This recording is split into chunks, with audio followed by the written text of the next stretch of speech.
Nadilig po ng konti. Ang ibibigay ko pong trivia ngayon, ito po yung mga himala na ginawa po ni Jesus Christ na hindi po niya nakita yung pinagaling niya. So, nagpagaling po siya from his times. So, yung unang himala po na ginawa po ni Jesus, ito po yung anak ng opisyal. So ito po yung layong 32 kilometers mula Cana hanggang Capernaum. So,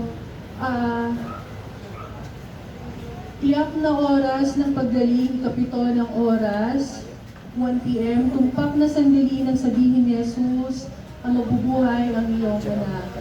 So, ito po yung ang sinasabi po dun sa ikapitong oras,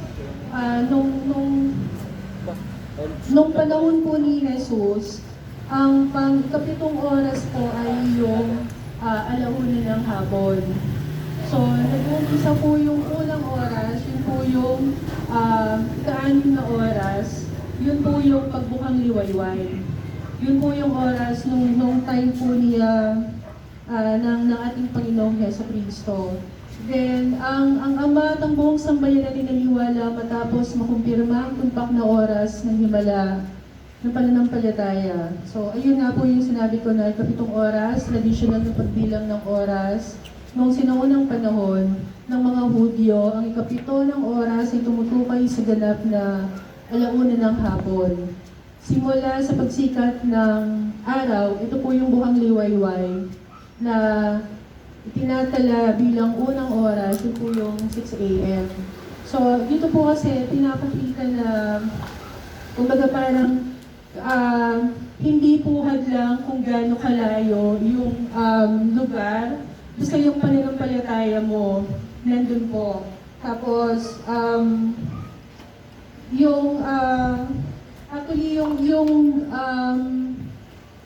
himala po na nangyari dyan sa Galilea. Meron po kasi dyan unang nangyaring himala. Ito po yung tubig na ginawang alak po ni Jesus.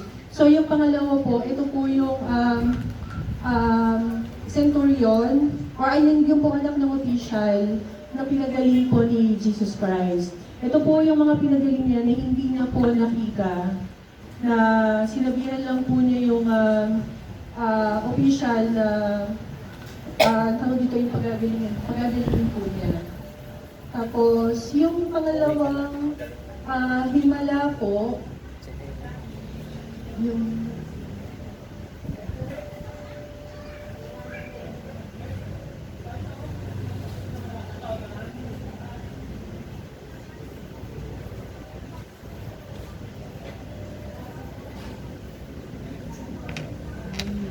pangalawang himala ni Jesus, hango po siya sa dalawang ebanghelyo. Ito po yung kay Mateo, chapter 8, verse 5 to 13, at saka po kay Lucas, chapter 7, verse 1 to 10. Dalawang ebanghelyo po yung pinagkuhanan, pero same lang din po yung naging miracle po niya. Ang tanging sinabi ng centurion, Ginoong, hindi po ako karapat-dapat na puntahan pa ninyo sa aking buhay. Sabihin lamang po ninyo at gagaling ng aking alipin. Ang unang gentil na pinupuri ni Jesus, hindi pa ako nakatagpo ng ganitong pananampalataya sa buong Israel. Pinakamataas na papuri ni Jesus sa isang tao sa oras ng di ngayon ay gagaling ang alipin ng kapitan. So ito po yung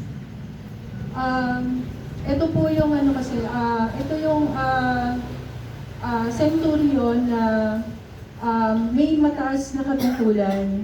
Kaya po hindi niya pinapunta po doon si Jesus Christ kasi nga po, di ba, dahil ito po mga hentil, di ba, ito po yung hindi naman sila naniniwala. Di ba? Tapos, ang sa alipin ng centurion po, ang pinapakita po dito, pagpapakumbaba ang ginawa po ng centurion Romano. Kasi kahit po napakataas ng kanyang katungkulan, nagpakumbaba po siya para doon sa kanyang anak na may sakit. So, yun po yung ginawa niya. Tinalikuran po, kumaga parang, ang ginawa po niya dito, parang sakripisyo at pagmamahal at paglimot sa sarili. Tapos, marugtog na pananampalataya, kabila ng siya po ay isang hentil. Ang ginawa po, ang sabi po dito is pagkamanghani pinakita ni Jesus sa pamamagitan ng pananampalataya ng isang senturyon. Sabi nga po, tunay na tumutugon ang Panginoon sa mga panalangin ng mga tao na naniniwala at sumasampalataya sa Kanya at hindi po hadlang ang katayuan sa buhay. Yung next slide. Ito naman po yung pangatlong miracle na ginawa po ni Jesus. Ito po yung anak ng babaeng Cananea. Nangyari sa lupain ng Tiro at Sidon, labas pa sa hangganan ng Israel. Ang babaeng Cananea ay hindi humingi ng bahagi, sapat na sa kanya ang mumumula sa habag ng Diyos. Ang pangalawang pagkakataon na labis na pinuri ni Jesus, ang pananampalataya. Malaki ang iyong pananampalataya. Mula sa oras din iyon, gumaling ang kanyang anak kahit hindi nakita ni Jesus ang babae. Ang batang babae. So, dito po, ang pinapakita po dito, ito po yung tuloy-tuloy na pananalangin, ang buong pagtitiwala at pagpakumbaba po ng isang ina. And tulad ng ginawa ni ng Maria, na magitan din siya noong naubusan ng alak sa kasalan sa Cana. Ito'y magpapakita ng pagmamahal at at malasakit ng isang ina sa kanyang anak. Tapos ito po yung hindi humingi ng bahagi, pinakita ng isang nanay na kahit kalampot ang natatanggap na biyaya, marami man or kaunti, matutong makontento at magpasalamat. Ito doon naman po na yung nanay na bago natin siya isubo or kainin, ibigay na muna natin sa mga anak natin. Then, ang pangalawang pagkakataon na pinuri ni Jesus, ito po yung matyagang pagdarasal, then malalim na pananampalataya po. Yun po yung pinapakita dito. Tapos di po ba sabi na ni Jesus, humingi kayo at kayo bibigyan, humanap kayo at kayo makakatagpo, kumatok kayo at kayo pagbubuksan. So yun po yung nais kong ipahiwatig po dito sa miracle po na to para dun sa isang ina.